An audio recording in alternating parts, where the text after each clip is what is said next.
I'd like to go back to the real veracity of what she said, because she said that her campaign's running into June. And I'm often reminded of being on the boardwalk in Cape May one time watching a Stanley Cup playoff in the summertime, because sometimes these things do go too long, including sports playoffs. But the only reason I would have a problem with it right up front is the fact of it. Bobby Kennedy didn't begin his campaign in 1960. I'm reading this wonderful book by the way, I want to plug this book, The Last Campaign by Thurston Clark. It's a heck of a book. You know, it's a really good book. But it points out, again, it was a very short campaign. It began in March of '68, and of course he was assassinated in June. Bill Clinton's race was over by March of '92. Right. Why is she claiming these as examples or precedents for staying all the way through June if she needs them? Why does she need a precedent? I don't know. Nobody's telling her to leave the race. Next week is the end of the primaries. What's the rush? Well, she's using the wrong. I mean, if she would use 84, 76 with Reagan, yeah. 84 with Gary Hart and Mondale, those would be much more factually correct, where the June primaries actually meant something. But I actually think what we're seeing here is she made a mistake. You know, this idea that somehow she's staying in the race because something could happen as far as Senator Obama when it comes to maybe a scandal or something like that, like the Resco trial, for instance, which is in jury deliberations now. That would be she fair could have enough. suspended. No, she could have suspended her candidacy 3 weeks ago. She could be winning primaries without being an active candidate.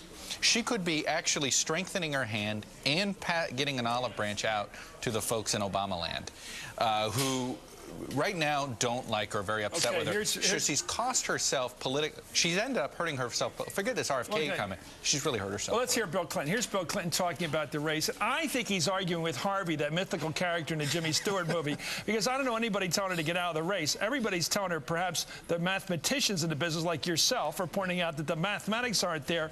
But, you know, as for the merriment of this whole thing, it's part of the show. Stay in this thing till the votes are counted in Montana and South Dakota next Tuesday. Nobody's rushing this. But we're also seeing there's a little bit of a false premise here in this whole thing, because this happened, you know, John Edwards, Bill Bradley, John McCain, when they lost their primaries in 2000 and 2004 respectively, you'd start seeing them poll better than the actual nominee. And part of that is the nominee stopped running a campaign against them.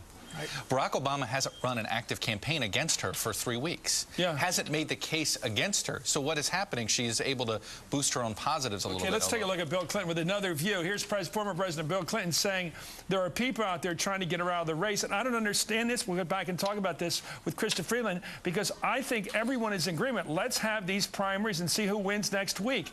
Here's the former president. Nobody told the people who ran against me in 1992 they had to drop out. This is really interesting. Why are they doing this? Because if you vote for her and she does well in Montana and she wins in Puerto Rico, when this is over, she will be ahead in the popular vote. And they're trying to get her to cry uncle before the Democratic Party has to decide what to do in Florida and Michigan, because they are claiming that it only takes 2,029 votes on the first ballot to win. It takes a lot more than that if you put Florida and Michigan back in. Chrystia Freeland, who's he arguing with there? Well, I think that is exactly the right question, Chris. And as I listened to President Clinton making those comments, I had this real sense of deja vu, that he was living in the media world of 1992 or even 2000. I think one of the huge miscalculations of the Clinton campaign has been to not understand that the internet exists and YouTube exists. And when they talk about this notion of a media conspiracy, what they are not getting is that actually mainstream media, and that means this show, that means my newspaper, is not setting the agenda in the way we used to. The agenda is being set much more by YouTube. And so, to me, there's a real kind of otherworldly aspect to this sort of criticism. Big issues like Snipergate. You know, well, no, but seriously, but you know, some of these issues are taking off because they are video clips and people are watching them. And there's a real democratic flavor to a lot of the issues that have taken off in this campaign. Just for those who don't think I like this campaign to continue, this Saturday we're going to be covering the big meeting of the Rules and Bylaws Committee in Washington. I'll be up in New York covering that all afternoon. And on Sunday I'll be covering the Puerto Rican Commonwealth primary. I wouldn't normally be covering full time. I'll be covering that in just a minute. And then next Tuesday night with Keith Oberyn, I'll be covering with Keith the Montana and South Dakota primaries, which, since the time zones are way out west, will be up all night. So there's nobody quitting here. Well, the big news is, by televising a Rules and Bylaws Committee meeting. This is like when ESPN decided to televise the NFL draft. We don't know what we're getting. We may turn out that this could become an annual event. You know, I think famous televised Rules and Bylaws Committee. We're going to start covering those conference calls every day to really make things exciting. Howard Wolfson will be the star of the day. Chuck Todd, what a man you've become. Roger Simon and Chrystia Freeland, thank you all.